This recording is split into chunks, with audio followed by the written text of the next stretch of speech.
반갑습니다. 오늘 묵상해 볼 말씀은 한 편의 드라마 같은 내용을 가지고 있는데요. 여러분도 아마 끝까지 듣다 보면은 아마 나중에는 할렐루야라고 소리를 좀 지를 수 있으면 좋겠습니다. 그러면 열왕기하 5장 문둥병을 고침받은 나아만 장군에 대한 이야기인데요. 문둥병을 고침받은 나아만 장군 그러니까 해피엔딩 같잖아요. 그런데 끝까지 읽어보면 사실은 해피엔딩의 이야기가 아니라 문둥병의 이야기로 시작을 해서 문둥병으로 마치는 아주 안타까운 이야기입니다. 하지만 중간에 그 드라마틱한 반전의 기쁨이 마지막까지 그 해피한 이야기로만 끝이 났으면 얼마나 좋았을까만은 아쉽게도 그 마지막 부분에 인간의 근본적인 욕심을 그대로 드러내면서 재물에 눈이 멀어서 죽을 때까지 문둥병자로 생을 마치게 된 게하시의 이야기로 아주 슬픈 막을 내리게 됩니다. 그래서 저는 열왕기하 5장 19절까지만 나만 장군의 이야기까지만 묵상해 보려고 합니다. 그 말씀 속에 등장한 인물들을 한번 살펴볼게요. 등장인물에는 먼저 나아만 장군이 있겠죠. 그리고 장군의 부인이 있고요. 또 이스라엘의 포로로 잡혀온 소녀가 나옵니다. 그리고 아람 왕 벤하닷이라고 이름하는 아람 왕이 나오고요. 그다음에 이스라엘의 왕이 또 나와요. 그리고 엘리사 선지자님, 그리고 마지막에 나아만 장군의 부하들이 나와요. 19절까지요. 그 다음 이후에 게하시가 나오는데 그 부분은 오늘은 다루지 않도록 하겠습니다.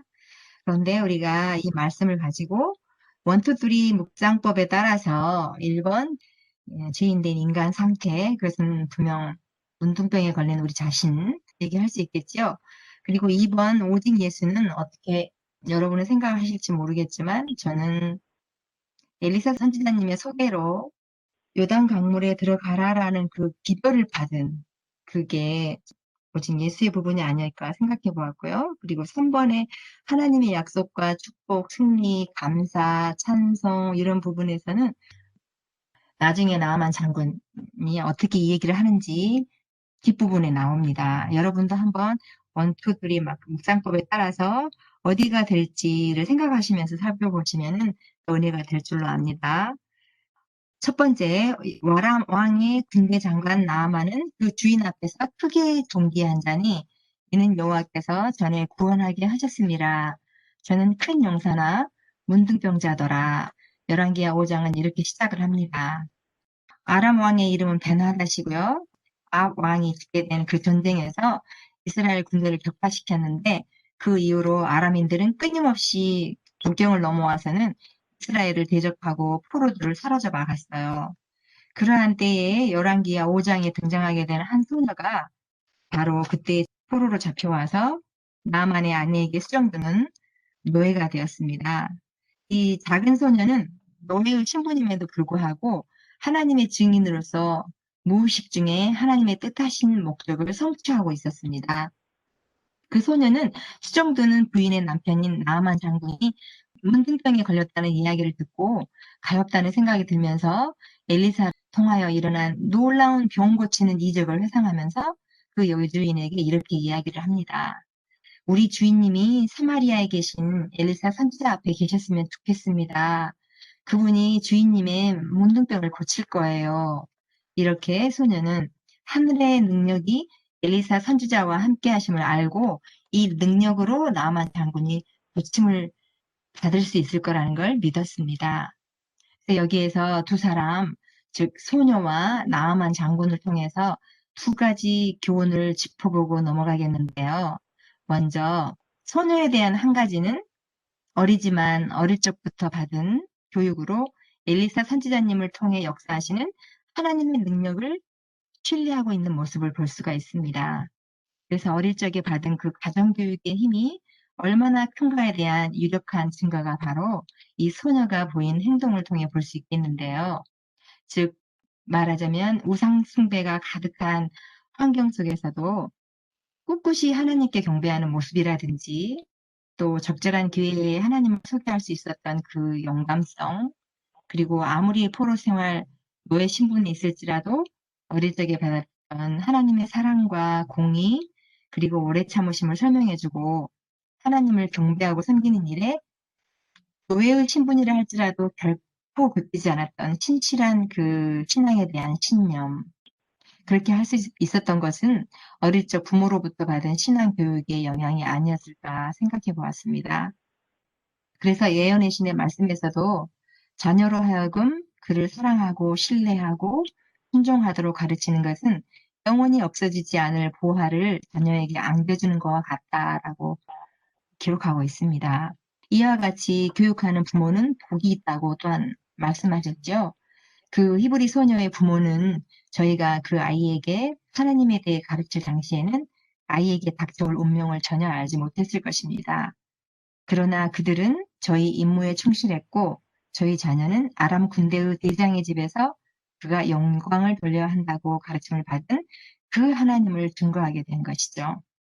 그런데 때때로 우리는 하나님의 능력이 아닌 누구에게 가면, 어느 기도원에 가면, 또는 어떤 목사님에게 데려가면 병이 낫는다더라 라는 그 맹목적인 믿음으로 하나님의 능력이 아닌 성령을 빙자한 사람의 속임수와 술수로 만들어진 병고침 은사 쇼에 맹신하는 경우를 볼 수가 있습니다.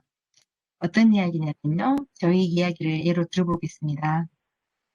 저는 신실하신 불교 신자인 부모님으로부터 미신과 제사 드리는 모습만 보면서 어린 시절을 보냈기 때문에 하나님을 신뢰하는 것에 대한 교육은 전혀 받지 못하고 자랐습니다. 대신에 저희 친정어머니께서 다행히 저희들을 교회를 가라고 허락을 하셔가지고 어릴 적부터 교회는 다녔지만 가정에서부터 받은 교육은 전혀 하나님을 신뢰하는 교육은 못 받은 거죠. 그런데 한 번은 제가 한 중학교 다닐 때쯤이었을 거예요. 저희 동네에 큰 실내체육관에서 아주 어마어마한 많은 사람들이 모여서 병 고치는 은사 예배를 한다고 해서 제가 어떻게 혼자 가게 됐어요. 근데 그 실내체육관에 수백 명이 모인 그 자리에서 한가운데 어떤 목사님이 수화마비 환자를 세워놓고 기도를 하면서 내가 이 수화마비 환자를 걸어서 집으로 돌려보내겠다 하면서 소리를 막 지르면서 손을 막 흔들면서 찬양을 크게 하고 울고 아시죠? 상상이 가시죠? 그 큰 실내체육관에 많은 사람들이 모여서 환자를 앞에 세워놓고 하나님 이름을 부르면서 병 고치는 은사를 예배를 드리고 있었어요. 근데 저는 그때 우리 교회를 알지 못한 상태여서 장로교회를 다니고 있었는데 저도 막 손을 흔들면서 울면서 친정아버지를 생각하면서 기도를 했어요. 왜냐하면 저희 친정아버지가 저희가 초등학교 다닐 때 큰 사고가 나서 아주 큰 고생을 많이 하셨거든요. 집에 누워 계시는 친정아버지를 생각하면서 아버지를 이쪽으로 모시고 와야 되겠다. 내가 우리 아버지를 이쪽에 모시고 와서 저 병 고치는 은사 예배를 목사님의 안수를 받으면 나을 것이다 하고 예배 도중에 집으로 막 달려갔어요. 그리고 아버지를 모시고 오려고요. 갔는데 아버지 한 번만 저 따라오세요.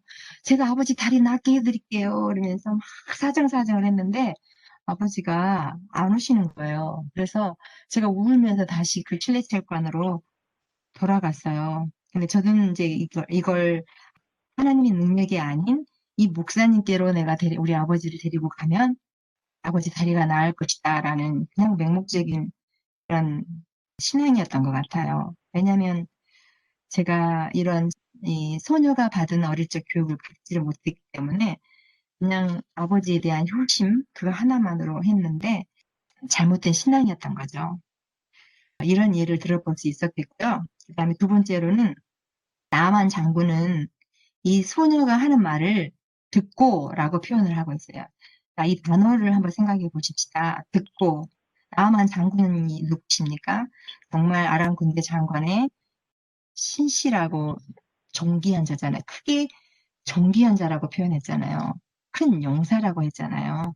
그런데 이 큰 용사 나아만 장군이 포로 소녀가 하는 말을 들은 것입니다. 그 큰 나라의 위대한 장군이 한낱 포로로 잡혀온 어린 소녀의 이야기를 들은 것입니다. 그리고는 아람 왕 베나다닷에게 가서 이 소녀의 이야기를 합니다. 여기에서 또 한 가지 나아만 장군이 보여준 모습에서 우리가 배울 수 있는 교훈은 순종이라는 덕목입니다. 즉 나아만 장군이 문둥병에서 고침을 받을 수밖에 없었던 가장 근본적이고 첫 번째 조건이었던 것은 하찮은 포로 소녀가 하는 이야기를 들을 수 있었던 그 열린 귀, 열린 마음이 있었다는 것입니다. 즉 아무리 직책이 높아도 자기보다 낮은 사람이나 별 볼 일 없어 보이는 사람이 하는 말이나 혹은 비루하고 하찮은 노예 소녀가 하는 말일지라도 마음을 열고 귀를 기울여서 들었다는 것. 그것은 자기의 자존심. 나는 이런 사람인데 네가 뭐길래 하는 그런 교만한 마음이 아닌 자기를 내려놓고 하나님의 말씀을 마음에 심을 때 하나님의 축복을 받을 수 있는 조건이 되었다는 것입니다. 때때로 우리는 나이 어린 목사님이나 나이 어린 청년들이나 심지어 어린아이가 하는 이야기도 들어야 할 때가 있습니다. 그러할지라도 어떤 사람이 이야기하든지 간에 하나님의 말씀이라면 들을 수 있는 마음, 순종하는 그 자세, 그것을 우리 하나님은 귀히 보셨다는 것입니다. 이에 나아만 장군은 소녀의 말을 듣고 이스라엘 왕에게 보내는 편지 한 장과 함께 왕의 허락을 받고 금과 은과 의복을 가지고 문둥병을 고치기 위해 길을 떠납니다. 왕이 쓴 편지 내용은 이렇습니다. 내가 내 신하 나아만을 이 편지와 함께 당신에게 보내니 아무쪼록 이 사람의 문둥병을 고쳐주시오. 그런데 이 편지를 전해받은 이 이스라엘 왕은 옷을 찢으며 이렇게 외치지요. 내가 사람을 죽이고 살리는 하나님이란 말인가?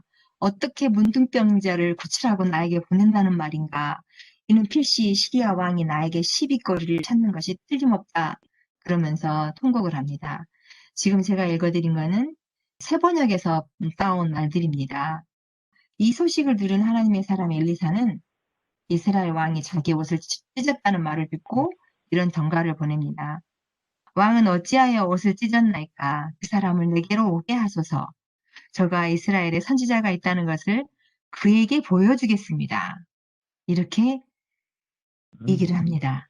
저는 이 부분에서 정말 엘리사 선지자님의 말도 이 보통 사람의 믿음 있는 태도는 아니라는 생각이 들었습니다. 이스라엘에 선지자가 있다는 것을 그에게 보여주겠습니다. 과연 이렇게 대담하게 이런 얘기를 할 수 있었을까 생각을 해보았습니다. 완전히 100% 하나님을 신뢰하는 자세라고 보여지지요. 그래서 나아만은 말과 병거들을 거느리고 엘리사의 집 문 앞에 삽니다. 그러자 엘리사 선지자는 또 한 번 놀랄만한 태도로 이방 손님을 맞습니다. 직접 나가서 만나서 이야기하는 것도 아니고요. 사람을 그에게 보내서 이렇게 말을 합니다. 너는 가서 요단강에 몸을 7번 씻으라. 내 살이 여전하여 깨끗하리라. 라고 명령을 한 것이지요. 내 살이 여전하여 깨끗하리라. 어떻게 여기서 또 한 번 제가 놀랐습니다. 엘리사 선지자님의 그 믿음, 100% 하나님께서 고쳐주실 거라는 그 확신, 이렇게 놀랐는데 나아만은 아주 기분이 나빴어요. 왜냐하면 나아만은 하늘로부터 어떤 놀라운 능력의 표시가 나타나서 자기 병이 나을 것이라고 기대를 했는데 선지자가 나와서 마중하지도 않고 사람을 시켜서 요단강에 몸을 씻으라니 정말 어이가 없었던 것입니다. 그래서 화가 머리끝까지 나서 이렇게 말을 하지요. 나는 그가 직접 나와서 내 상처를 어루만지면서 그의 하나님 여호와께 기도하여서 내 병을 고쳐줄 것으로 생각하였다. 다메섹강 아마나와 바르발은 이스라엘 모든 강물보다 낫지 아니하냐? 내가 거기서 몸을 씻어도 깨끗이 나을 수 있다.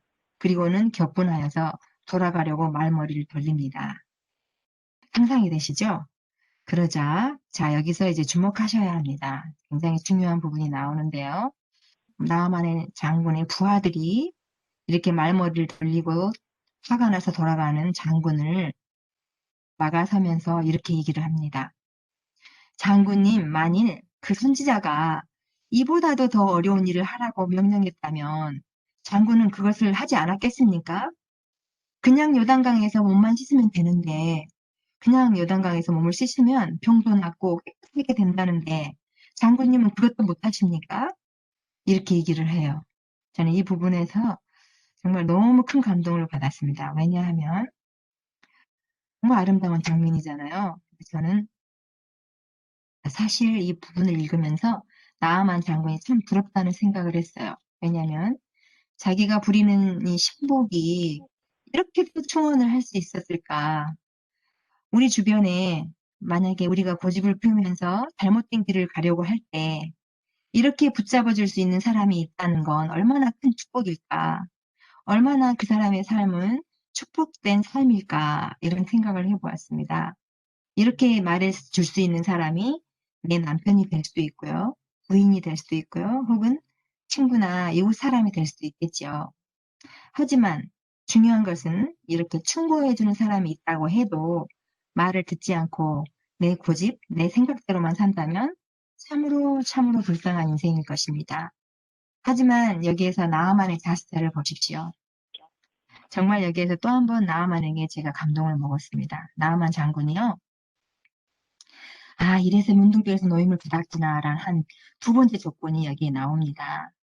그것은 나아만은 부하들의 말을 듣고 여기에서 또 한 번 나아만 장군이 말을 들었다는 얘기가 나옵니다. 첫 번째는 포로로 잡혀온 소녀의 말을 들었잖아요. 두 번째는 부하들이 하는 말을 듣습니다. 하지만 애언의 신을 보면요. 이 나아만 장군이 순순히 의심 없이 바로 즉시 요동 없이 들었다고 말을 하지 않습니다. 제가 한번 읽어보겠습니다. 그의 교만심이 잠시 그를 지배하려고 몸부림을 쳤지만 믿음이 결국 승리했다. 거만한 아람이는 그의 교만한 마음을 굴복시켜서 여호와께서 보이신 뜻에 복종하였다. 라고 선지자와 왕 기록하고 있습니다. 나아만은 이 충고해주는 부하들의 말을 듣고 즉시 말머리를 돌려서 요단강으로 향합니다. 심지어 그는 물속에 들어가서 몸을 씻었던 여러 번의 경험이 있었던 사람이었어요. 사람들은 그렇잖아요. 자신들의 지식이나 경험이나 노하우 이런 등등의 이런 것들을 강하게 신뢰하는 경향이 있어요. 그럼에도 불구하고 나아만은 부하들의 말을 들을 줄 알았던 사람이었습니다. 그래, 그래, 나보다는 네 말이 맞아. 네가 옳다라고 인정할 때 그 마음속에 성령의 소리가 들리는 것입니다. 성령님은 그렇게 다가오는 것이죠.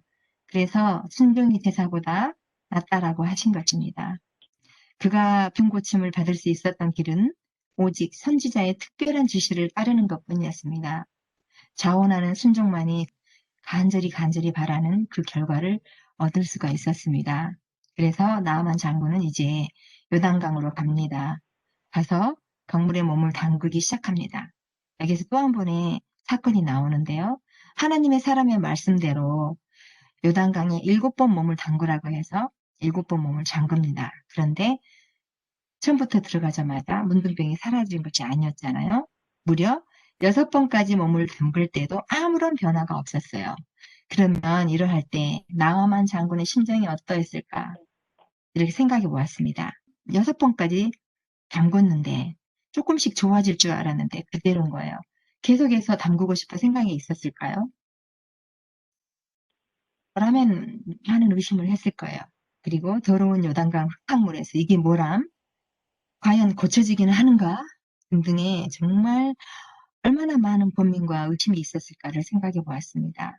하지만 그는 그리하여 그의 믿음이 높임을 받아 그 살이 여전하여 어린아이의 살과 같이 깨끗하게 되었다라고 성경은 기록합니다.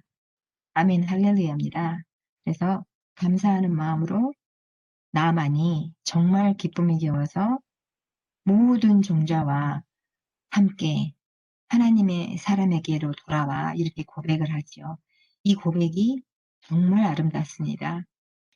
내가 이스라엘 외에는 온 천하에 하나님이 없는 줄을 이제야 알았습니다. 이것을 직역을 하자면 온 천하에 하나님만이 신이십니다. 라고 직역을 할 수가 있겠습니다. 얼마나 정말 멋진 고백입니까? 나만 장군이 병고침을 받고 개종한 후에 아람에 있던 자기 집으로 돌아간 지 수세기 후에 예수님께서는 나만의 놀라운 신앙을 하나님을 섬긴다고 주장하는 모든 사람들을 위해서 하나의 실물 교훈으로 말씀하고 칭찬까지 하십니다. 다 같이 이 부분을 한번 찾아보도록 하겠습니다. 누가복음 4장 27절에는 이런 말씀이 나옵니다. 선지자 엘리사 때에 이스라엘에 많은 문둥이가 있었으되 그 중에 한 사람도 깨끗함을 얻지 못하고 오직 수리아 사람 나아만 뿐이니라. 이렇게 기록을 하고 있습니다. 네, 하나님께서는요, 이스라엘 중에 있던 많은 문둥이들을 지나쳐 가셨는데 이는 그들의 불신이 행복의 문을 닫은 까닭이었다라고 말씀하십니다. 그들의 불신이 행복의 문을 닫았다. 우리는 불신함으로 행복의 문을 우리 스스로 닫아버리면 안 되겠죠. 그리고 또한 하나님께서는 당신의 은혜를 감사하고 하늘로부터 그들에게 이르러 온 빛에 응답하는 사람들을 위해 일하신다라고 말씀하십니다. 옛날 나아만처럼 우리도 창조주 곧 살아계신 하나님 외에는 온 천하에 신이 없는 줄을 아나이다 라고 고백할 수 있는 우리가 되기를 간절히 소망하면서요. 오늘 말씀을 마치도록 하겠습니다. 감사합니다.